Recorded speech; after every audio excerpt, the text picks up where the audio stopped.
Well, good afternoon and welcome to this edition of Thursday Thought. I've heard several comments this past week or two about the month of May being a really busy month, and I agree with that. Especially for those who have kids in school, May can be a really hectic month with graduations and concerts, field trips, other assorted school-related activities. May can also bring things that are non-school related, like spring house cleaning, working outside in the yard, putting in a garden and working in the flower beds, Memorial Day plans, and other such activities. And then there's the daily press of whatever work we have to do, whether that may be being the keeper of a home or working outside, maybe in some outside vocation. May can be a busy, busy month. Well, thankfully, at our stage of life, this grandpa and grandma have the luxury of sitting back just a little during the month of May. Yes, we still have graduations, concerts, and the like. We still are making Memorial Day plans, and we have our routine daily work to do, but the whole tenor of life at this stage is more relaxed.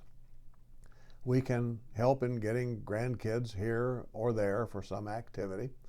We can certainly attend their various school events, but we don't have the worry of what they'll be wearing, whether or not they brought everything they need to the event, whether we're going to be late, or whatever other concern there might be. We can and we do enjoy being helpers when needed, but we equally enjoy our quiet evenings at home and our not having to get up to an alarm in the mornings.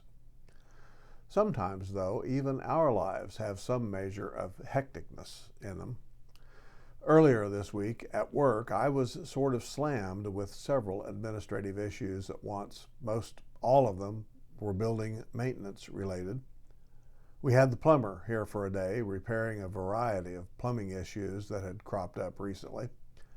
Also, one of the new entrance doors that had been recently installed, it wouldn't unlock, and so we had put in a call to the installation people to come and fix that. And we had a lock on a custodial closet that wouldn't open. When we called our normal locksmith service, they said it would be over a week until they could come out. Well, we needed access to that closet sooner than that, so we scrambled to find a locksmith who could come sooner. And then the plumber accidentally overflowed a toilet that he was working on, so we had a water mess to clean up. And we had a call into the electrician that we normally use to repair some outside security lighting. They acknowledged our call, but they haven't responded yet to make those repairs. The new automatic door opener that we had recently installed on an entrance, well, it didn't stay open long enough for someone to come in or go out, so we put a call into that company to come and adjust the opener. They're going to be here, we hope, later this afternoon just for that. And there were the usual assortment of phone calls, meetings, visitors to the office here that come along with the normal routine of work here at the church. So, even for me, this week has been rather hectic at work with several committee and board meetings, preparing a class for Wednesday evening, and dealing with all the other work-related as well as school and family events. And to top it all off, I have had 3 medical appointments this week, as well as picking up a food order from a local grocer to deliver to our church food pantry. Now, I'm not complaining. I enjoy being busy at work. I'm grateful that I have access to medical professionals. I really enjoy going to concerts and other events that my grandkids are part of. But I sometimes wonder if helping the plumber clean up a water mess in a restroom is really God's work. I wonder if calling the door company to fix the entrance door is kingdom business. Sometimes what I do during working hours doesn't at all seem like anything remotely spiritual in nature.